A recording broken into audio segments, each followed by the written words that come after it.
नमस्कार, लोकमंच में आपका स्वागत है। मैं हूं पराक्रम सिंह शेखावत। दिल्ली के जवाहरलाल नेहरू विश्वविद्यालय परिसर में बीते मंगलवार को हुई एक घटना ने कश्मीर से लेकर अफजल गुरु और अहमदाबाद के इशरत जहां मामले को एक बार फिर से सुर्खियों में लाकर खड़ा कर दिया है। गौरतलब है कि जेएनयू की इस घटना में जहां छात्रों के एक समूह ने कश्मीर की आज़ादी के समर्थन में नारे लगाए, वहीं संसद पर हमले के जिम्मेदार आतंकी अफजल गुरु की फांसी का विरोध करते हुए इस फैसले को जुडिशियल किलिंग यानी न्यायिक हत्या की संज्ञा तक दे डाली। शिक्षण संस्थाओं में वैचारिक मतभेद तो समझ में आता है, लेकिन यह मतभेद राष्ट्रीय एकता और अखंडता को तार तार कर देशद्रोह की हद तक आगे बढ़ जाए, इसे बर्दाश्त तो नहीं किया जा सकता।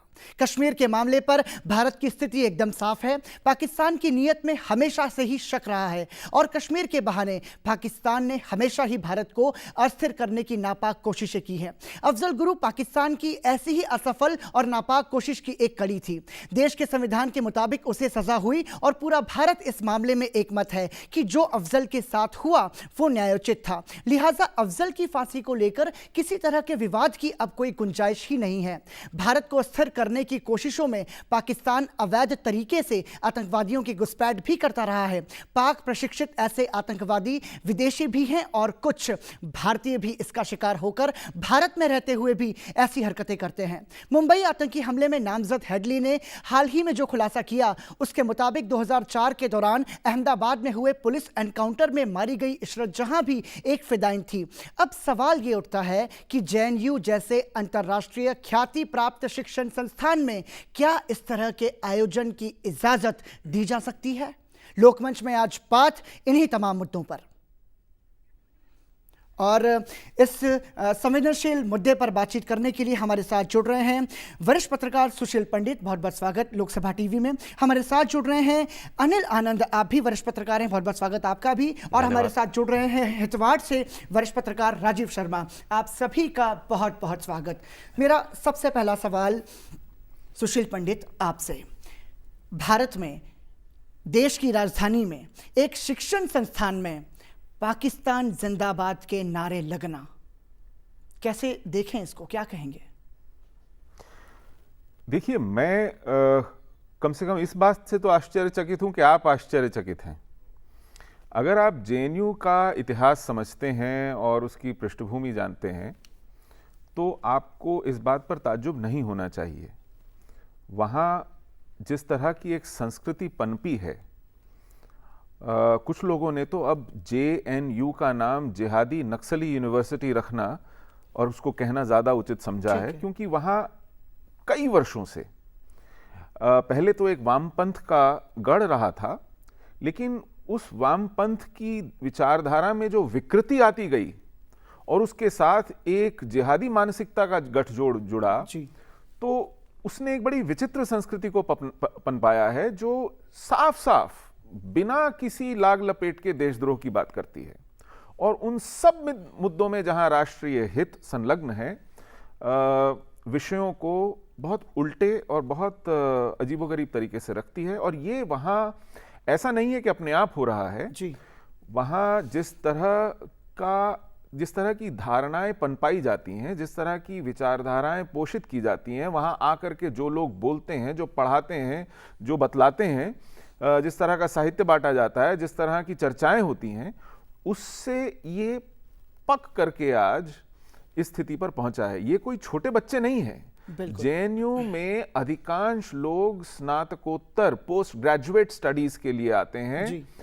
हालांकि वहां ग्रेजुएट स्टडीज भी हैं, अंडर ग्रेजुएट स्टडीज हैं, लेकिन अधिकांश छात्र पोस्ट ग्रेजुएट स्टडीज के लिए आते हैं, देश भर से आते हैं। और वहां पोस्ट ग्रेजुएशन के बाद research, post research, doctoral research के लिए रहते हैं, कई साल तक रहते हैं। तो ये परिपक्व छात्र हैं, ये देश के कोने कोने से आते हैं। लेकिन वहाँ की फैकल्टी में, वहाँ की स्टूडेंट यूनियन पॉलिटिक्स में और वहाँ के माहौल में जिस तरह का एक विष घोला जाता रहा है पिछले कुछ दशकों से, आज हम उसकी ये परिणति देख रहे हैं। मैं आपको एक छोटा सा उदाहरण देना चाहूँगा। लगभग 5 वर्ष पहले 2011 21 अक्टूबर की घटना है। आप तो कैंपस की बात कर रहे हैं जो कि शहर के कोने में है। मंडी हाउस में एक ऑडिटोरियम है, लिटिल थिएटर ग्रुप।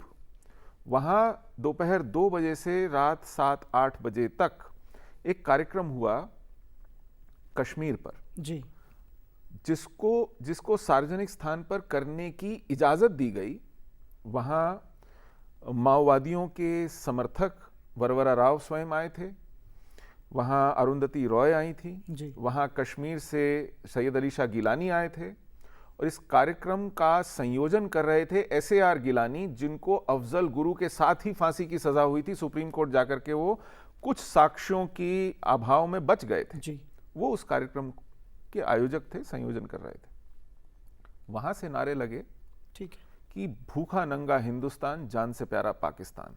वहां नारे लगे कश्मीर बनेगा पाकिस्तान।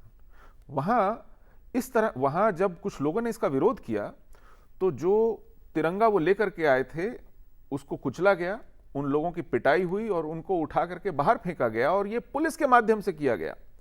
उन दिनों गृह मंत्री थे पी चिदम्बरम जी उनसे बार बार कई दिनों तक ये लगातार पूछा जाता रहा कि आप इस देशद्रोही घटना का संज्ञान लेंगे क्या, आप इस विषय पर कार्रवाई करेंगे क्या। पहले तो वो टालते रहे और आखिर में एक हफ्ते बाद उन्होंने कहा कुछ न करना भी अपने आप में एक कार्रवाई है। जी तब मुझे लगा, मैं विचलित हुआ और मैंने अपने कुछ साथियों के साथ ये तय किया कि हम इसका संज्ञान लेते हुए इस पर कुछ करेंगे, और हमने एक FIR तिलक मार्ग पुलिस स्टेशन में दर्ज कराई, जो कि उस इलाके का बनता है।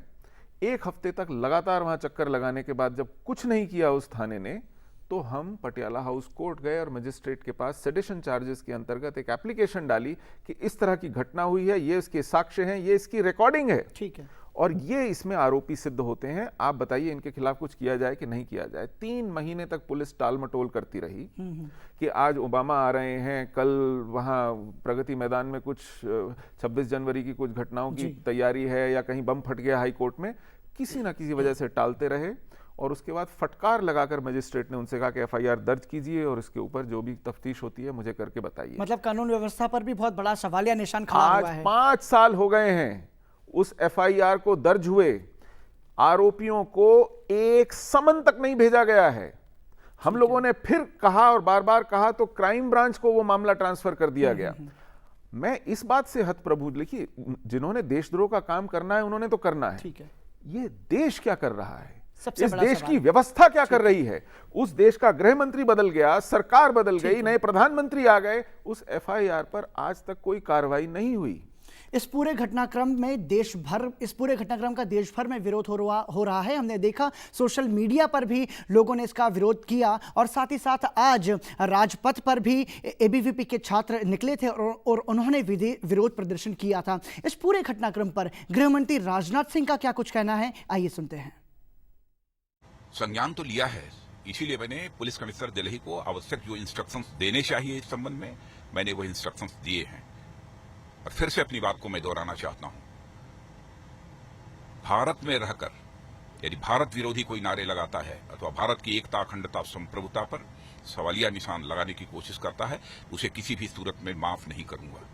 जी बिल्कुल, देश के खिलाफ है ये। जिस तरीके से वो लोग पाकिस्तान जिंदाबाद के नारे लगाने लग रहे हैं और एक आतंकवादियों को कहते हैं तुम कितने अफजल मारोगे, हर गल से अफजल निकलेगा, तो उनको शर्म नहीं आती ऐसे कहते हुए। उनको एक बात कहना चाहता हूँ, अफजल तो एक झांकी है, उन जैसे JNU में जितने भी अफजल गुरु बाकी है ना, उन सबकी फांसी अभी बाकी है। उनको शर्म आनी चाहिए, उनको डुबके मर जाना चाहिए जिस थाली में खाते में छेद करते हैं। और मेरा मानना यह है कि एजुकेशन जहाँ शिक्षक संस्थान है वहाँ पे ऐसे जो इश्यूज होंगे जो छात्रों को शिक्षा की जगह ऐसी गतिविधियों पे ले जाएंगे जिससे कि हमारा देश है वो जहाँ शिक्षा लेने के लिए आ रहा है वो उल्टी इन गतिविधियों की तरफ जाएगा। तो ये हमारे लिए एक बहुत गलत मैसेज है। जिस देश में हम रह रहे हैं उसी देश में अगर हम ऐसे चीजों को देखेंगे तो कहा जाता है कि जैसा हम शिक्षा प्राप्त करते हैं वैसे ही हमारे अंदर वो आता है और वही हम बाहर वालों को दिखाते हैं।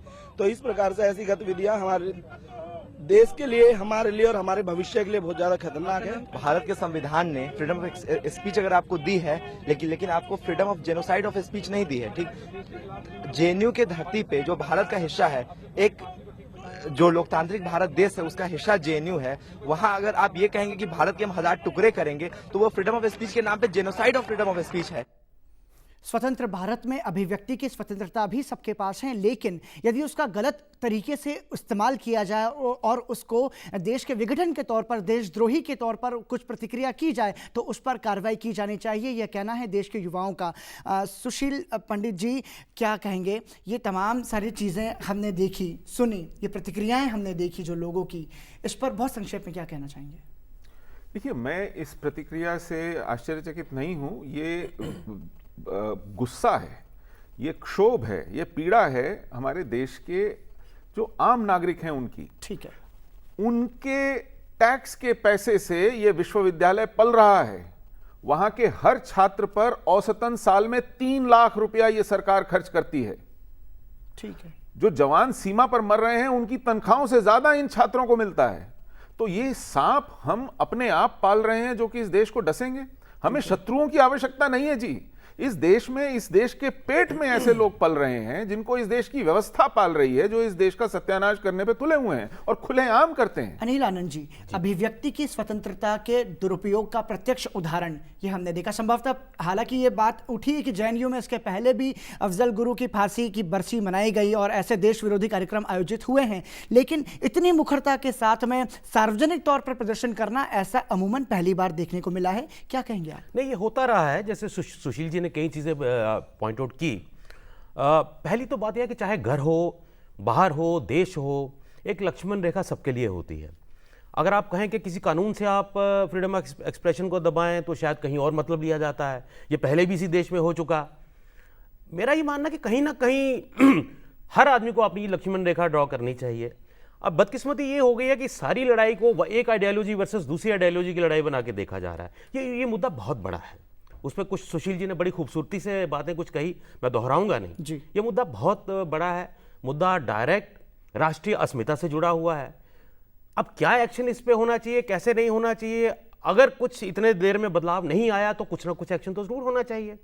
जैसे जिक्र किया इन्होंने, एक FIR हुआ, यहां भी घटना घटी और किस तरह से ग्लोरीफाई किया गया। बल्कि पार्लियामेंट हाउस से 100 मीटर की दूरी पे प्रेस क्लब ऑफ इंडिया में भी कल वही घटना का उसको रिपीट किया गया वहां पे। तो ये एक बहुत बड़ा सवालिया निशान खड़ा करता है कि अगर राष्ट्र विरोधी नारे 1 घंटे तक पार्लियामेंट हाउस के संसद भवन के 100 मीटर के दूर यहाँ पे लगाए गए तो कहीं ना कहीं तो कमी है।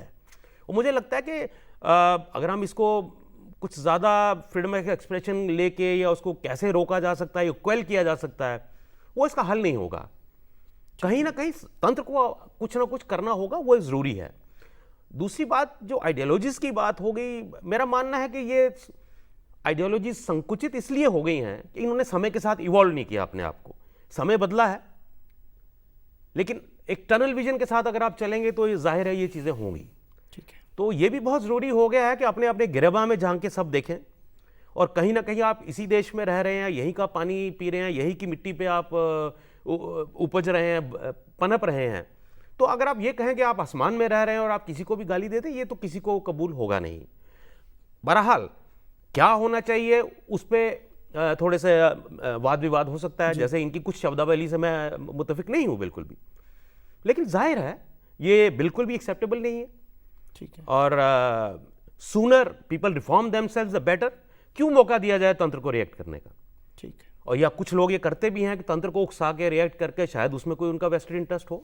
तो ये दोनों के लिए, ना तंत्र के लिए अच्छा है, ना ऐसे एलिमेंट्स के लिए अच्छा है कि एक स्थिति एक ऐसी बना दें कि जहां पे क्लैश हो। राजीव शर्मा जी, जेएनयू से आपका ताल्लुक भी रहा है। जो प्रथम दृष्टया जानकारी मिली वो ये कि एक छात्रों के समूह ने एक सांस्कृतिक कार्यक्रम करने की इजाज़त मांगी थी और सांस्कृतिक कार्यक्रम की आड़ में मंगलवार की रात को आतंकी अफजल गुरु के चित्र हाथ में लेकर के, उसकी तख्तियां हाथ में लेकर के अफजल गुरु जिंदाबाद के नारे लगाए गए। उसकी फांसी को दोषपूर्ण करार दिया गया, संविधान पर सवालिया निशान उठाए गए। इसे कैसे देखते हैं आप? देखिए, सबसे पहले तो कश्मीर का प्रश्न है, उस पर हमारे देश का जो एक अपना स्टैंड है ना, इससे हम लोग वाकई सब लोग वाकिफ हैं, परिचित हैं, और उस पर कोई सवाल उठाने का सवाल ही नहीं आता। अभिन्न अंग है। और सुशील जी और अनिल जी का चूंकि उस क्षेत्र से वो ज़्यादा वाकिफ हैं, तो उनके इंसाइट हैं, उसको हम लोग बिल्कुल चुनौती देने की कोई मंशा नहीं है। जरूर दीजिए। नहीं, ये भी प्रजातंत्र है कि आपको चुनौती देनी चाहिए। जब अभिव्यक्ति की स्वतंत्रता उनको ही, तो आपको भी यहाँ पर अभिव्यक्ति की स्वतंत्रता है। देश के खिलाफ नारेबाजी और पाकिस्तान, जिसे एक परंपरागत रूप से हमारा उसकी अपनी उत्पत्ति ही एक संबंधों को तय करती है, वो पूरा 60 साल का एक संबंधों का इतिहास है, तो जाहिर है पाकिस्तान के समर्थन का भी समर्थन नहीं किया जा सकता है। लेकिन मैं थोड़ा सा अनिल जी और सुशील जी के जेएनयू के प्रति जो इनकी थोड़ी सी जो धारणाएं हैं और एक समाज में जिस प्रकार की धारणाएं इस आंदोलन में अभी देखने को मिल रही हैं, थोड़ा उससे मैं इत्तेफाक नहीं रखता हूं, मैं असहमत हूं। जेएनयू का आपने सही कहा अनिल जी ने कि जेएनयू का ये इतिहास रहा है, इस प्रकार की घटनाएं वहाँ होती रही हैं। सबसे पहले हम लोगों को जेएनयू की प्रकृति भी समझनी होगी। जेएनयू, मैं खुद 3 विश्वविद्यालयों में पढ़ा हूँ, पूना विश्वविद्यालय, दिल्ली विश्वविद्यालय और जवाहरलाल नेहरू यूनिवर्सिटी का मैं शोध छात्र रहा हूँ।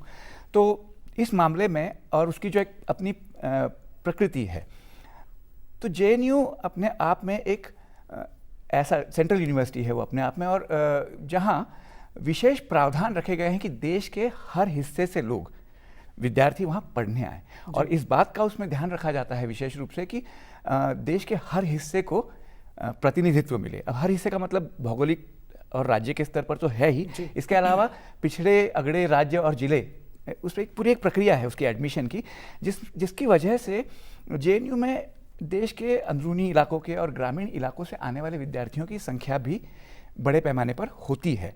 और जाहिर है जब विद्यार्थी ऐसे अंदरूनी इलाकों से आएंगे तो वहाँ की अपनी अपनी संवेदनाएं और सेंटिमेंट लेकर भी आते हैं। ठीक है। पिछले कुछ वर्षों में मैं देख रहा हूँ कि कश्मीर घाटी और कश्मीर के पहाड़ी इलाकों से आने वाले छात्रों की संख्या भी वहाँ बढ़ी है, जो कि एक बड़ा स्वागतार्ह ये एक डेवलपमेंट है।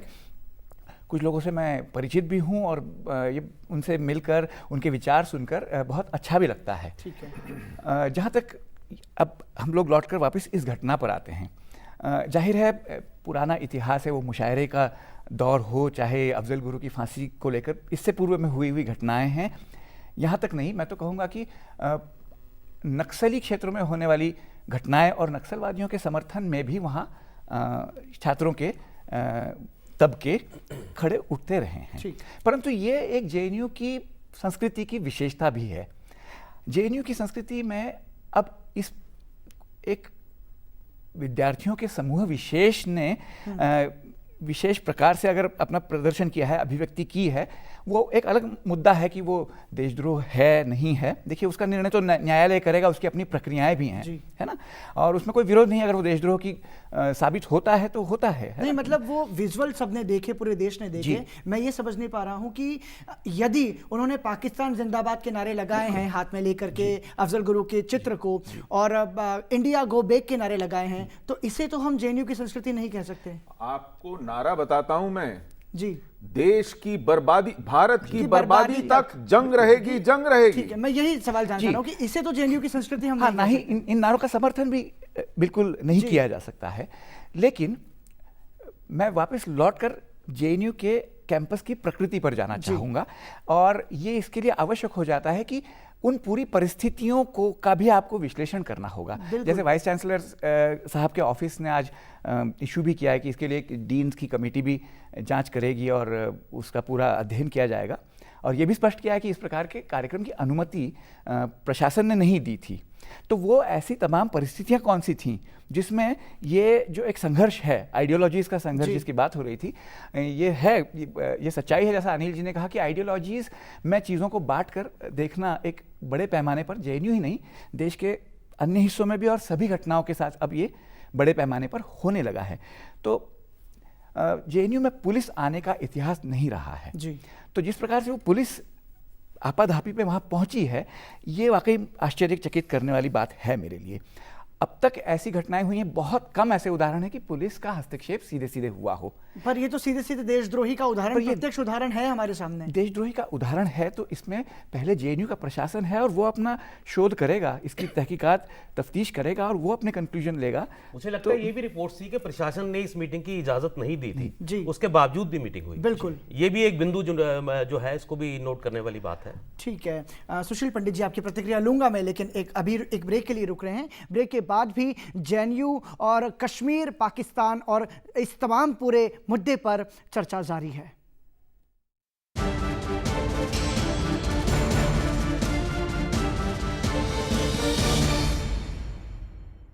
ब्रेक के बाद एक बार फिर आपका स्वागत। आप देख रहे हैं लोकमंच, जिसमें आज हम चर्चा कर रहे हैं जेएनयू विवाद, कश्मीर और पाकिस्तान जैसे संवेदनशील मुद्दे पर। अनिल जी, ये जो पूरा घटनाक्रम हुआ, इसमें हम ये मंगलवार की घटना बताई जा रही है। विश्वविद्यालय प्रशासन ने आज एक लेटर जारी किया जिसमें ये कहा कि ये गलत है और इस पर हम उचित कार्रवाई करेंगे, इसकी कमेटी भी हम बनाएंगे। एक सवाल ये कि पूरी घटना के 4 दिन बाद जब विरोध हुआ, इसका हमने देखा कि सारे नेशनल मीडिया ने ये इशू उठाया, लोगों ने इसका विरोध किया, सोशल मीडिया पर इसका विरोध हुआ। उसके बाद विश्वविद्यालय प्रशासन और प्रबंधन ने हरकत में आते हुए एक लेटर दिया, ये बताया। इसके हम कैसे देखें, चूक कहाँ लग रही है? 2 बातें। एक तो जवाहरलाल नेहरू विश्वविद्यालय बहुत उदार वातावरण का क्षेत्र है। वहाँ सीधे सीधे प्रशासन किसी भी बात में कभी हस्तक्षेप नहीं करता है और बहुत कुछ होने दिया जाता है, और जो अच्छा नहीं लगता उसकी अनदेखी कर दी जाती है। ठीक, लेकिन बहुत ज़्यादा हस्तक्षेप नहीं होता। और दूसरी बात है देश की व्यवस्था की। देश की व्यवस्था पाथ ऑफ लीस्ट रेजिस्टेंस के आधार पर चलती है। जिस तरह बिना किसी हड़कंप के, बिना कहीं जोर जबरदस्ती, दबाव, मेहनत किए जैसे चीजें निपट जाएं, निपटा दो, वैसी व्यवस्था चल रही है। जब तक देश में हाहाकार नहीं हुआ तब तक किसी की कान पर जूं नहीं रहेंगी। ये सबसे बड़ा खतरा है। आज सरकार को या विश्वविद्यालय प्रशासन को चेताना पड़ता है, और उस चेताने के लिए लोगों को सड़कों पे उतरना पड़ता है, मीडिया को गला फाड़ना पड़ता है, लोग जुटाने पड़ते हैं, आवाज उठानी पड़ती है, तो लोग हरकत में आते हैं। वरना अगर चीजें अपने आप निपट जाएं, टल जाएं, तो लोग उसमें बैठकर उसका इंतजार किया जाता है। हाँ, अपने आप मुसीबत आएगी और बला टल जाएगी, हमारे बिना कुछ किए सब कुछ ठीक ठाक हो जाएगा, बवाल न मचे, इस बात की जुगत में सब रहते हैं। ठीक, ये एक बड़ी त्रासदी है, क्योंकि हम जिस दौर से गुजर रहे हैं उसमें ऐसी शक्तियां पनप रही हैं जो हमारी इस लिथार्जी को, इस इनर्शिया को यूज करती हैं। वो लोकतंत्र को लोकतंत्र ढहाने के लिए इस्तेमाल करती हैं, वो आजादी को आजादी खत्म करने के लिए इस्तेमाल करती हैं, वो हमारे कानूनों का इस्तेमाल करके कानून की धज्जियां उड़ाती हैं। ठीक है।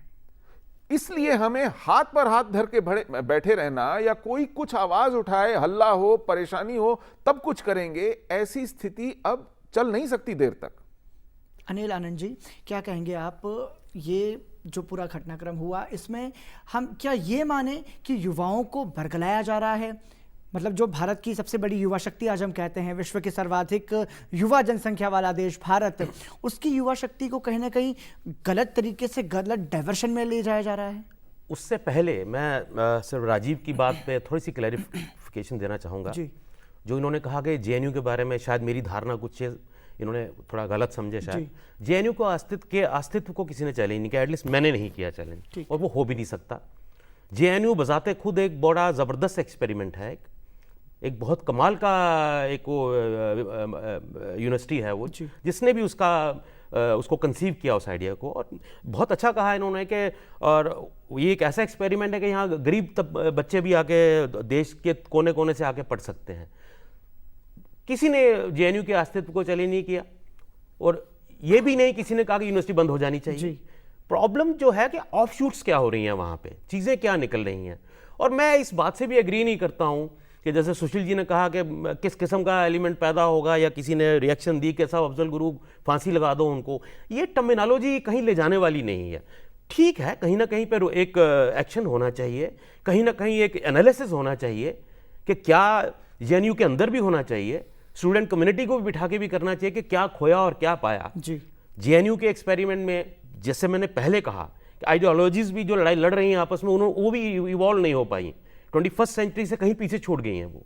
तो इसीलिए उसी संकुचित आइडियोलॉजी की वजह से कहीं यंग इंप्रेशनेबल माइंड्स जो होते हैं, कभी ना कभी उनको आप गलत रास्ते पे डालने की कोशिश करते हैं। नौजवान कभी, अब नौजवान तो हमेशा रिबेलियन में रहता है। हम नौजवान थे, सुशील जब अपने उस प्राइम यूथ में होंगे, तो that goes with the definition of the youth. तो मुझे लगता है कि कहीं ना कहीं एक ऑल इनकम्पेंसिंग एक इनिशिएटिव चाहिए जेएनयू जैसे एक्सपेरिमेंट को एनालाइज करने के लिए। ठीक है। और दूसरा, मैं गलत हो सकता हूं, सुशील जी की जो मैंने बात सुनी, कहीं इनका ये भाव है अगर कि सरकारें प्रोएक्टिव रोल प्ले करें और हर जगह इंटरफेयर करें, तो मुझे लगता है कि वो ज़्यादा खतरा होगा। एक उदार डेमोक्रेसी लाइक भारत की जैसे है एक छवि है, हाँ चेक्स एंड बैलेंसेस होने चाहिए, इसमें किसी को कोई एतराज़ नहीं है, वो वहां तक तो जा सकते हैं। ठीक है। लेकिन अगर उसको किसी ना किसी तरीके से आप इस मंशा ये हो कि कहीं घुसना है सरकार को, तो मुझे लगता है वो ना तो जेएनयू का किसी भी इदारे के लिए भारत में वो अच्छा नहीं रहेगा, वो प्रजातंत्र की सेहत के लिए भी अच्छा नहीं रहेगा। राजीव शर्मा जी क्या कहेंगे, आपको लग रहा है कि कहीं ना कहीं ऐसी चूक है जिसको सुधारने की जरूरत है हमें? बिल्कुल सही कहा। जैसे सुशील जी ने भी अलर्ट किया जिस प्रकार की प्रवृत्तियों को लेकर जो स्थिति बनी है, लेकिन मैं इसमें एक बात जोड़ना चाहूँगा, ये जेएनयू की नहीं, ये स्थिति सब जगह है। क्योंकि जेएनयू अपने आप में एक ऐसी जगह है जहाँ पर एक डायनामिक जगह है, वहाँ लगातार कुछ ना कुछ होता रहता है, तो वो सबकी नज़रों में आ गई। अनिल जी की बात बिल्कुल सही है कि एक उदार चेक्स एंड बैलेंस के साथ हमको उदारता के साथ ही देखना चाहिए इन तमाम चीज़ों को। मैं सिर्फ एक इस बात को कहना चाह रहा हूँ कि जेएनयू में आइडियोलॉजी का अस्तित्व, एक उसके ऊपर एक ब्रांडिंग है, वामपंथी विचारधारा का गढ़, परंतु मेरे अपने खुद के अवलोकन से मैं इस बात को स्पष्ट करना चाहता हूँ कि वहाँ तकरीबन बराबरी हिस्से में अन्य विचारधाराएं भी अस्तित्व में रहती हैं, रही हैं। जब मैं शोध छात्र था तो उस साल अखिल भारतीय विद्यार्थी परिषद का अध्यक्ष भी हुआ था वहाँ पर जी, और इस साल भी उनको कुछ यश मिला है। उनके एक मैं थोड़ा सा, चूँकि आइडियोलॉजी और नाम स्पेसिफिक इसलिए लेना चाह रहा हूँ क्योंकि मैं इस चीज़ को खारिज करना चाह रहा हूँ कि वो मात्र वामपंथ का गढ़ है, एक बड़ी संख्या में उसका अपना एक केडर बेस है। तो जेएनयू देशद्रोही, जेएनयू के हर कोई देशद्रोही, इस प्रकार से एक आवाज़ उठ रही है। यहाँ इस चर्चा में जाहिर है सुशील जी या अनिल जी इस बात को नहीं कह रहे हैं, लेकिन अगर आप सोशल मीडिया पर जाएंगे तो मैं देखता हूँ कि देश के दूर दराज के कोने में जिन्होंने कभी, माने जेएनयू के बारे में वाकिफ़ नहीं है, मैं उनको दोष नहीं दूंगा, लेकिन वो इस हद तक जाकर जेएनयू को बैन किया जाए, ये सब देशद्रोही हैं, उसके समर्थन की भी जो बात करेगा जेएनयू के अस्तित्व की, वो देशद्रोही, तो ये बात ठीक नहीं है। इस सरकार में मंत्री जेएनयू से हैं और पहली सरकारों में भी रहे हैं, चाहे वो कांग्रेस प्रणीत सरकारें हों, लेफ्ट प्रणीत सरकारें रही हों या भाजपा प्रणीत। जेएनयू से ही पास। बिल्कुल। तो ये कहना उचित नहीं होगा। भारतीय जनता पार्टी में अच्छे पदाधिकारी और प्रवक्ता जेएनयू से, जिन यहाँ पर चर्चा में भी सहभागी होते हैं, जेएनयू छात्र संघ के अध्यक्ष रहे हैं और उनकी जो पत्रिका है ऑर्गेनाइजर, उसके संपादक हैं, वो जेएनयू के सक्रिय विद्यार्थी रहे हैं अखिल भारतीय विद्यार्थी परिषद के। इसी प्रकार से अन्य पार्टियां, कांग्रेस, लेफ्ट पार्टीज में जो सक्रिय, काफ़ी राजनीति में ही क्या, ब्यूरोक्रेसी और डिप्लोमेसी में हर क्षेत्र में जेएनयू के विद्यार्थियों का योगदान रहा है।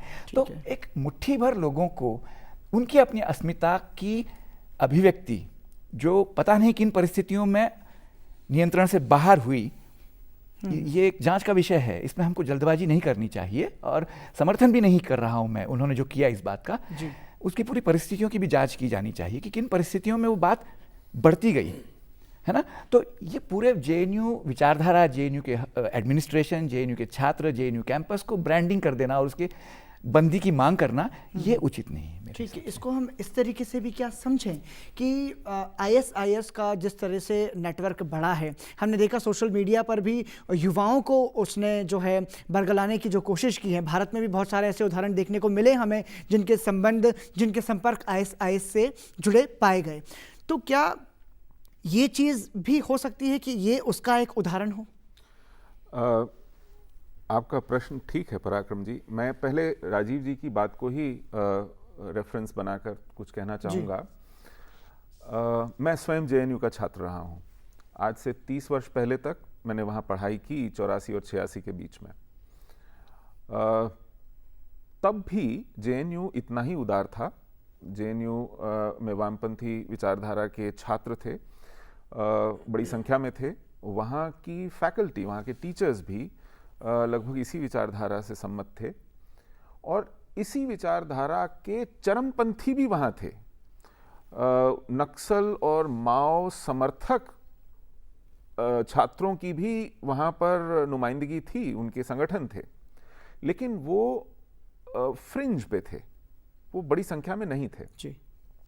और तब भी कश्मीर से लोग पढ़ने आते थे, तब भी देश के कोने कोने से, गरीब ज़िलों से, पिछड़े ज़िलों से, आदिवासी और पूर्वोत्तर से लोग पढ़ने आते थे, और तब भी गहमा गहमी रहती थी। मैं उसका खुद अनुभव किया है, उससे लाभ लिया है जी। और ये बात भी उनकी बिल्कुल ठीक है कि वहाँ अन्य विचारधाराओं की भी प्रबलता रही है। ये उसी प्रबलता का फल है कि ये कार्यक्रम नहीं होने दिया गया, इसका पुरजोर विरोध किया गया, और वहाँ का विरोध भी वहीं के छात्रों ने किया। तो ऐसा नहीं है कि वहाँ सब कुछ ही गलत है, लेकिन ये बात मान लेनी पड़ेगी कि जो चीज़ वहाँ फ्रिंज पर थी, वहाँ हाशिए पर थी, वो आज वहाँ केंद्र में आ गई है। वहाँ के छात्र संघ के अध्यक्ष ने इस घटना का तिरस्कार, इसकी आलोचना नहीं की है, इसकी पैरवी की है, इसके समर्थन में थे वो। जी, ये बात भूलने की नहीं है। वहां के शिक्षक संघ ने अब तक इसकी आलोचना में एक शब्द नहीं कहा है। वहां के प्रशासन को 4 दिन लगे हैं इस पर कुछ हिलने में, ठीक है, कुछ कार्रवाई करने में। तो ये बातें परेशान करने वाली हैं, ठीक है। और ये बातें केवल नागरिकों को नहीं, इन बच्चों के उन माता पिताओं को परेशान करेगी जो दूर दराज इलाकों में बैठे हैं ये सोच करके कि हमारे बच्चे वहां पढ़ने गए हैं। तो वहां के प्रोवोस्ट, वहां के हॉस्टल के डीन्स, वहां के वार्डन्स, इन सबको, ये सब उनके अभिभावक हैं। ये बहुत ही मतलब संवेदनशील है पूरा ये मामला, और जिस तरीके से क्रिया प्रतिक्रिया आ रही हैं ये बहुत सोचने वाली बात है। लोकमंच में फिलहाल रुक रहे हैं ब्रेक के लिए, ब्रेक के बाद भी चर्चा जारी है।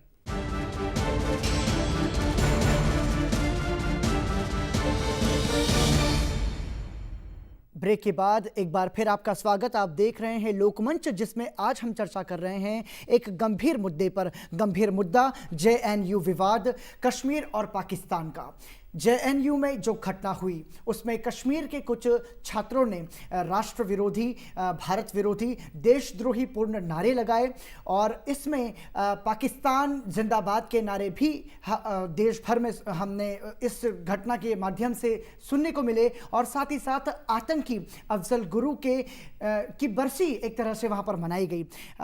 सुशील जी, ब्रेक पर जाने से पहले मेरा एक सवाल आपसे था कि भारत की जो युवा शक्ति है, क्या उसे बरगलाने की एक कोशिश की जा रही है? उसका एक ये उदाहरण है, इससे हम इस तरीके से समझ सकते हैं? हाँ, और हाल की घटनाएं इस बात की पुष्टि करती हैं। अभी हफ्ता 10 दिन भी नहीं हुए हैं, भारत की गुप्तचर एजेंसियों ने देश के शहर शहर में छापे मारकर ऐसे तंत्र को पकड़ा है, उन लोगों की धरपकड़ की है जो लोग यहाँ से आईएसआईएस के लिए रिक्रूटमेंट कर रहे थे, जो यहाँ से युवाओं को पकड़ करके वहाँ भेज रहे थे, या उनको बरगला करके इस विचारधारा के पक्ष में कर रहे थे, उनका उपयोग किया जा रहा था। पाकिस्तान की गुप्तचर एजेंसी यहाँ पर इस तरह के अवसरों की तलाश में रहती है, और ये हम उन्हें पूरा का पूरा एक तंत्र पका पकाया, अपने यहाँ उपजाया, अपने साधनों से पाल पोस कर बड़ा किया, एक तंत्र थमा रहे हैं हाथ में, जो कि इनके लिए एक इजी रिक्रूटमेंट ग्राउंड बन सकता है। आज विश्व में जिस तरह की उथल पथल है और जिस तरह की चरम पंथी विचारधाराएं अपना बोलबाला बनाने की कोशिश कर रही हैं, वो भारत जैसे देश में इस तरह के अवसरों की तलाश में हमेशा रहती हैं, और भारत के दुश्मनों की कमी नहीं है जिन्हें इस तरह के रिक्रूट्स, बरगलाए हुए रिक्रूट्स, और ऐसे लोग जो खुले में दुस्साहस कर सकते हैं इस देश की बर्बादी की बात करने का, ढके छुपे तरीके से नहीं, किसी गुप्त तरीके से नहीं, जिनकी इतनी हिम्मत बढ़ जाए कि वो कैमरा के सामने आकर के इस बात की हिमायत करें, इस बात के नारे लगाएं। आप उनसे और क्या उम्मीद रख सकते हैं, और उनसे और किस तरह के जोखिमों की अपेक्षा हो सकती है, यह आप भली भांति समझ सकते हैं। तो ये एक बहुत बड़ा खतरा है, जिसके कारण हम अपनी पुरानी उदारवादी नीतियों में बैठ करके ये सोचें कि सरकार का इसमें कोई रोल नहीं है, व्यवस्था का इसमें कोई रोल नहीं है, कानून का इसमें कोई रोल नहीं है, तो हम एक बहुत बड़ा जोखिम उठाएंगे। शांति के समय जब व्यवस्था ठीक चल रही हो उस समय सरकारें पीछे रहें और हस्तक्षेप न करें, समझ में आता है। आज जान पे बनाई है, कहीं भी विस्फोट हो सकते हैं। आज सेना की छावनियां सुरक्षित नहीं रही हैं। पठानकोट के एयरबेस पे हमला हुआ है। आज अगर सेना की छावनियां सुरक्षित नहीं है, पुलिस के थाने सुरक्षित नहीं है, तो आम नागरिक की सुरक्षा की कौन जिम्मेवारी लेगा? ठीक है, अनिल आनंद जी क्या कहेंगे? देखिए, मुझे लगता है कि कुछ चैलेंजेस हैं, ग्लोबली चैलेंजेस हैं।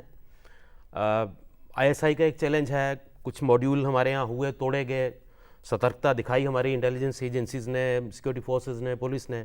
लेकिन मुझे लगता है कि सुशील जी का थोड़ा सा, मैं माफ़ी चाहूँगा इनसे, थोड़ा सा अलार्मिस्ट व्यू है इनका, कि ये ऐसे लग रहा है कि जैसे जंग के बादल छा गए और कुछ होने वाला है, हॉलोकॉस्ट होने वाला है। ये खतरे हैं, ये पहले भी थे। छावनी पे, पठानकोट छावनी पे अटैक हुआ, बदकिस्मती है, लेकिन उससे पहले भी ये चीज़ें हुई हैं, नहीं होनी चाहिए। मुझे लगता है कि अलार्मिस्ट है, हमको सजग रहना है, डेफिनेटली सजग रहना है, लेसन सीखने हैं। जैसे मैंने पहले भी कहा कि एनालिसिस तो होना चाहिए, डिबेट तो होनी चाहिए, सरकार के लेवल पे भी होना चाहिए। ये कदापि किसी का आर्ग्यूमेंट नहीं है कि सरकार मूक दर्शक बन के रहे, लेकिन सरकार प्रोएक्टिव हो जाए। और जैसे पहले सरकार साबुन भी बेच रही थी, होटल भी चला रही थी, अब सरकार हर यूनिवर्सिटी में घुस जाए, हर जगह चली जाए, तो वो भी एक इसका सोल्यूशन समाधान नहीं है। तो फिर वहीं पे मैं आता हूँ कि इस चीज़ को आपको, सरकार को अपनी तरह से ज़रूर देखना चाहिए। जहाँ ज़रूरत है वहाँ सरकार अपना योगदान दे, इंटरफेयर करना चाहे करे, लेकिन as a matter of policy, जिस तरह से एक नया एक इंप्रेशन देने की कोशिश की जा रही है, और सरकार के कुछ सेक्शंस में भी वो इंप्रेशन देने की कोशिश की जा रही है, कुछ सामाजिक तौर पे भी कई जगह पे, या आप सोशल मीडिया पे भी एक बोगी क्रिएट करने की कोशिश की जा रही है। ठीक है, कि अब अगर सरकार को यूनिवर्सिटीज ही चलानी है तो फिर सरकार कब चलाएगी? तो उनको एक संज्ञान लेना है, डेफिनेटली लेना है, कहाँ कमियां हैं वो पॉइंट आउट भी करना है, ये उनका दायित्व है। लेकिन मुझे लगता है कि अगर सरकार ने ये सोचा कि सब हम ही को इंटरफेयर करके हर यूनिवर्सिटी चलानी है, तो फिर मुझे लगता है कि क्राइसिस अलग किस्म का होगा। तो उस चीज़ को भी ध्यान में रखना चाहिए। इसका आज की इस प्रॉब्लम का, इस क्राइसिस का कुछ हल निकालना है, इस तरह से निकालना है कि एक नए क्राइसिस को जन्म ना दे। लेकिन जब बात राष्ट्रीय अस्मिता की हो तो वहां पर कार्रवाई क्यों न की जाए? नहीं, आप क्या सजेस्ट करते हैं कि कोई टैंक चलाया जाए या टियानामेन स्क्वायर क्रिएट किया जाए वहां पे? संज्ञान लेना चाहिए, मैंने बार बार कहा संज्ञान लेना चाहिए, पर क्या, लेकिन हम इसके मूल में क्यों ना जाएं? हम इसके मूल में क्यों ना जाएं कि जब एक आतंकवादी को आप खुले रूप से आप उसको श्रद्धांजलि दे रहे हैं, और आप भारत में रहकर के पाकिस्तान जिंदाबाद की, पाकिस्तान में तो ऐसा नहीं होता। बिल्कुल लेना चाहिए। हमने देखा पाकिस्तान के बिल्कुल लेना चाहिए विराट कोहली के जिंदाबाद के नारे लगाए थे, तो देखिए, उसको 13 साल की जेल आप हुई भारत है। को पाकिस्तान से कंपेयर मत करें। नहीं, हम कंपेयर नहीं कर रहे। बदकिस्मती ये है, हम ऐसी फेल्ड स्टेट के साथ अपने आप को कंपेयर करते हैं और फिर हम आर्गुमेंट देने की कोशिश करते हैं। हम कंपेयर नहीं कर हमें रहे, अपनी वैल्यू सिस्टम पे चलना है। पर राष्ट्रीय अस्मिता की बात और ये किसी का, मैं आपकी सवाल का जवाब दे रहा हूँ, सुनिए, ये किसी का केस नहीं है कि ऐसी जिन्होंने राष्ट्रीय अस्मिता को चैलेंज किया उन पे एक्शन ना हो। मैं जो बात कर रहा हूँ एक ब्रॉडर कैनवस की बात कर रहा हूँ, उसी एक्शन के लिए डिमांड ये नहीं है। अब इतना अलार्मिस्ट व्यू जैसे मैं ये नहीं कह रहा कि दिल्ली में सेना बुला ली जाए या टैंक चला लिए जाए, ये किसी ने नहीं कहा है। जो अलार्मिस्ट व्यू आपने क्रिएट किया कि एक प्रोएक्टिव सरकार हो जाए और उसके आगे पता नहीं क्या हो जाए। नहीं, लेकिन अच्छा, इसका हल क्या निकाला जाए फिर? इसका हल क्या निकाला? हल आपको सबने जिक्र किया, इन्होंने भी किया, मैंने भी किया, राजीव ने भी किया। सरकारों को संज्ञान लेना है। सरकारें कल से परसों से संज्ञान ले भी रही हैं, एक्शन हुआ है, अरेस्ट हुई हैं। इसके आगे आपको उस सिस्टम में इन्वॉल्व होके सारा इसको स्टडी करना चाहिए। जैसे मैंने कहा कि एक होलिस्टिक अप्रोच हो, एक ब्रॉड बेस्ड हो, यूनिवर्सिटी के लेवल पे भी संज्ञान लिया जाए, सरकार के लेवल पे भी संज्ञान लिया जाए। केवल एक फर्क है, सरकार संज्ञान लेती है जब हाहाकार मचता है। वो जो इसको कहते हैं ना कि सरकार को घसीट करके लाना और मजबूर करना कि आप कुछ करें, वैसी स्थिति ठीक नहीं है। बिल्कुल, मैं एग्री करता हूं, मैंने पहले भी ये कहा। वैसी स्थिति ठीक नहीं है कि हर न्यूज डिबेट में ये हाय तौबा मचे, लोग सड़कों पे उतरे, तब जाकर के सरकार हिले, तब जाकर के व्यवस्था हिले, तब जाकर के किसी को समझ में आए कि कानून तोड़ा गया है। ये स्थिति सच में निरुत्साहित करती है उन लोगों को जो देश की चिंता करते हैं। राजीव शर्मा जी, आप कहना चाह रहे हैं? मैं इसमें एक बात सिर्फ जोड़ना चाह रहा हूं, जहां पर सरकार के शिक्षा संस्थानों में हस्तक्षेप की बात है, और उसमें फिर जेएनयू एक अपने आप में अलग उदाहरण है। अगर आप 25-30 सालों का पिछला इतिहास देखें, दुनिया का भी और देश का भी, तो आर्थिक उदारीकरण की तरफ बढ़े हैं, अग्रसर हुए हैं। साथ ही साथ ये संयोग कहिए कि टेररिज्म, दहशतवाद और सांप्रदायिक उन्माद की स्थिति देश में और देश के बाहर ये साथ साथ बढ़ी हैं। अब सांप्रदायिक स्थिति और शिक्षा संस्थानों का संबंध अब जुड़ने में, दिखने में आ रहा है, लेकिन जहाँ तक अर्थनीति है जो सरकारें चलाती हैं, उनके संबंध शिक्षा संस्थानों के साथ बदले हैं और उनका हस्तक्षेप भी बदला है। जो बात सुशील जी कह रहे थे कि 4 दिन लग गए एडमिनिस्ट्रेशन को एक्शन लेने में, तो वो जेएनयू की प्रवृत्ति थी कि वहाँ समस्याओं को हल करने के लिए आपसी संवादों का सहारा लिया जाता था। उसके अपने उनकी प्रक्रियाएं निहित होती थी, पर उनको आज उतरना पड़ा है सरकार और बाहर जो समाज में हो रहे हैं विरोध, उसमें आकर। तो ये सारे बदले हुए परिदृश्य का एक परिणाम है। अन्यथा जेएनयू एक ऐसा विश्वविद्यालय है जहाँ पर चुनाव भी एक अपने आप में एक उदाहरण होता है, जिसे पूर्णतः छात्र संचालित करते हैं। इलेक्शन कमीशन, जो चुनाव आयोग भी गठित होता है, वो विद्यार्थियों द्वारा चलाए हुए चुनाव से ही होता है। अब इससे पूर्ववर्ती सरकार के समय में भी ये हस्तक्षेप हुआ था। मैं ये नहीं कह रहा हूँ कि इसी सरकार ने हस्तक्षेप किया है, ये मैं पूरी आर्थिक बदलाव से जोड़ रहा हूँ। लिंगदोह समिति की अनुशंसाओं के नाम पर इस चुनावी प्रक्रिया को बेवजह खंडित कर दिया गया। जवाहरलाल नेहरू यूनिवर्सिटी के छात्रों को लड़ाई लड़नी पड़ी चुनाव को वापस शुरू करवाने के लिए। तो दोनों ही चीज़ें हैं। ये अर्थनीति, अच्छा, ये अर्थनीति का परिणाम दूर दराज के गाँव में, और देश बहुत बड़ा देश है और कई हिस्से हैं, कश्मीर भी एक ऐसा हिस्सा है जिसको हम मुख्यधारा तो नहीं मान सकते। ऐसे पूर्वोत्तर के भी राज्य हैं और जिनको हम फ्रिंज राज्य कहते हैं। तो ये सेंटिमेंट्स, इन सेंटिमेंटों को कितनी तूल मिलती है मुख्यधारा में, मीडिया में, तो कम से कम जेएनयू में वो तूल मिलती है। तो वो अब जब मीडिया में आती है तो हम लोग आश्चर्यचकित हो रहे हैं। अन्यथा जेएनयू की अपनी जो प्रकृति है वहाँ पर ये चीज़ें आम हैं, मैं ये कहना चाह रहा हूँ। लेकिन इस संबंध को पुनर्परिभाषित करना पड़ेगा सरकार को कि वो अपना रिश्ता इस बदलते आर्थिक परिदृश्य में संस्थानों के साथ कैसा रखे। ये इसका हल सीधा सीधा नहीं है, इस पे चर्चा से ही हल निकलेगा। अनिल आनंद जी, इन्होंने एक छोटी सी बात कश्मीर और नॉर्थ ईस्ट का जिक्र किया, राजीव जी ने। इनका एक व्यू पॉइंट इन्होंने बताया कि साहब फ्रेंच स्टेट्स हैं, मुख्य धारा नहीं है, इसलिए वो उस फीलिंग को यहाँ एक्सप्रेस करने का, शायद इनका कहने का मतलब वो, मुझे लगता है अगर वो फीलिंग एक्सप्रेस करने का अगर वहाँ पे उनको हक होता है, तो क्या जो मेन लाइन में यहाँ बैठे हैं, क्या वो ये भी हक रखते हैं कि उनको समझा सके कि मेन लाइन उनको क्या ऑफर कर सकती है, क्या ऑफर कर रहा है। अगर कहीं मेन लाइन में कमियां हैं तो आप बताइए क्या सुधार हो सकता है, अगर आप में कमियां हैं तो क्या सुधार हो सकता है। मुझे लगता है राजीव जी ने जो बात कही वो वन साइडेड है कि आप ठीक है, आपको एक फोरम मिला, आपको अपनी बात करनी है, क्या दूसरी तरफ ये दायित्व नहीं है किसी का मेन लाइन का, चाहे वो स्टूडेंट्स यूनियन हो या प्रशासन हो वहाँ का। मैं जेएनयू की बात नहीं कर रहा हूँ, मैं हर एजुकेशनल इंस्टीट्यूशन की बात कर रहा हूँ, चाहे वो बीएचयू हो, चाहे दिल्ली यूनिवर्सिटी हो। तो केवल एक ही लाइन पे अगर आप सोचें कि साहब ये मेन फ्रिंज है, अभी इन्हीं की बात सुननी है, कोशिश तो होती है ना मेन स्ट्रीम में लाने की। और मैं ये नहीं मानता हूँ कि नॉर्थ ईस्ट कोई मेन स्ट्रीम से बाहर है या कश्मीर कोई मेन स्ट्रीम से बाहर है। कुछ इश्यूज हैं, कुछ अपवाद हैं, कुछ उन पर लगातार सुशील जी तो बोलते ही रहते हैं, हम भी बोलते रहते हैं, जहाँ जहाँ मौका मिलता है सब बोलते हैं। लेकिन एक तरफ की धारा ही बहे तो मुझे लगता है कहीं ना कहीं आज का जो सिनेरियो बना है इसमें इस चीज़ का भी दोष है कि दूसरी तरफ से मेन स्ट्रीम के जो ठेकेदार हैं उन्होंने कुछ उनमें भी कमी रही। इन लोगों को ये एक कॉन्फिडेंस देने की या एक इंप्रेशन देने की, साहब आप अपनी बात तो कर रहे हैं, हम मेन स्ट्रीम में भारत क्या ऑफर करता है, हम क्या है, कहाँ कमियां हैं ये बताइए, कहाँ आपकी कमियां हैं हम आपको बता सकते हैं। सुशील जी, इस पूरे घटनाक्रम से एक क्या सबक, एक क्या संदेश जाता है, क्या कहेंगे?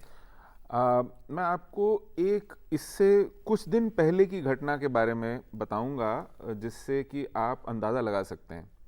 जेएनयू में कुछ छात्र संगठनों ने मिलकर के बाबा रामदेव को बुलाने की कोशिश की थी योग के विषय में कुछ कहने के लिए।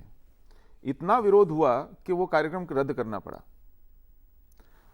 उस कैंपस में जहां हम लोग मत भिन्नता को उत्सव की तरह मनाते हैं कि यहां हर तरह के सिद्धांत बघारे जा सकते हैं, यहां हर तरह की विचारधारा पनप सकती है, उस आजादी के तहत हम भारत मुर्दाबाद के नारे भी लगाएं तो किसी को परेशानी नहीं होनी चाहिए। हम भारत की बर्बादी तक जंग जारी रहेगी कहें तो किसी को परेशानी नहीं होनी चाहिए। तो ये दो चरम सीमाएं हैं। आप एक तरफ कहते हैं कि आप भारत की बर्बादी की बात करें, लेकिन दूसरी तरफ कहते हैं कि बाबा रामदेव आए तो हमें उससे एलर्जी है, वो ना आने दिया जाए। ये दोनों बातें एक साथ नहीं चल सकती हैं। तो जो ये विकृति है उससे मुंह चुराना एक पाप होगा आज के दिन। ठीक है। जेएनयू में हम विभिन्न सिद्धांतों को पलते पनपते देखें, ये मैंने अनुभव किया है और मैं उसे देखते रहना चाहता हूं। लेकिन वहां एक सिद्धांत, वो भारत की बर्बादी का सिद्धांत, इतना हावी हो जाए कि वो और किसी को वहां तिल ना रखने दे, पांव ना धरने दे, घुसने ना दे, तो वो एक बहुत बड़ा खतरा है। और ये खतरा अगर आप डाउन प्ले करेंगे, इस खतरे पर लिफाफेबाजी होगी, इसको अलार्मिस्ट कहा जाएगा, इससे लड़ने के से मुंह चुराया जाएगा, तो फिर हम जेएनयू को और गहरे धकेलेंगे किसी गर्त में। मतलब ये तो सिर्फ शुरुआत है। हाँ, मुझे हैरानी होती है कि हम इसको और कितनी देर तक बर्दाश्त करते देखे रहेंगे। अनिल आनंद जी, भारत की बर्बादी तक जंग रहेगी जारी, इस चरमोत्कर्ष को भी हम संज्ञान में नहीं लें? बिल्कुल लेना चाहिए। इस पर आप क्या कहेंगे? बिल्कुल, मैंने हम पहले भी टैंक कहा, नहीं चला रहे हैं, मैंने पहले भी हम कहा, टैंक नहीं चला रहे हैं, मैंने लेकिन पहले भी कहा बिल्कुल संज्ञान लेना चाहिए और सरकार ने लिया है संज्ञान। ठीक है कि संज्ञान लिया। आतंकवादी की देखिए बरसी। बात क्या है, जब मैं पहले चलूंगा, सुशील जी ने मेरी उसी बात को एक दूसरे तरीके से कहा, इनका अंदाज अलग है। जी, जो मैंने संकुचित आइडियोलॉजीज की बात की, ये दो संकुचित आइडियोलॉजीज का क्लैश हो रहा है। एक ने कुछ किया, दूसरे ने बाबा रामदेव को आने से रोक दिया। Problem lies there also, problem multifarious है, 3-4 जगह पे हैं प्रॉब्लम्स। तो इन सबको में, इसलिए मेरा मानना था कि आपको सरकार, तो मैं वही कह रहा हूं कि इसके मूल में हमें जाना होगा। बिल्कुल जाना मतलब होगा। सिर्फ संज्ञान लेकर के बैठने से कुछ नहीं होगा भाई। संज्ञान का क्या मतलब है? अगर आप लिटिल सेंस में संज्ञान वर्ड का अगर शब्द लें तो उसका तो फिर वो संज्ञान का मतलब यही है कि आपको जाना है आगे, उसकी सतह तक पहुंचना है, उसकी तह तक पहुंचना है आपको। इसमें तो कोई दो राय है ही नहीं।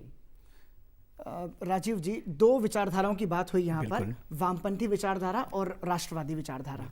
ठीक है, इन दोनों विचारधाराओं के विरोधाभास को कैसे देख रहे हैं आप?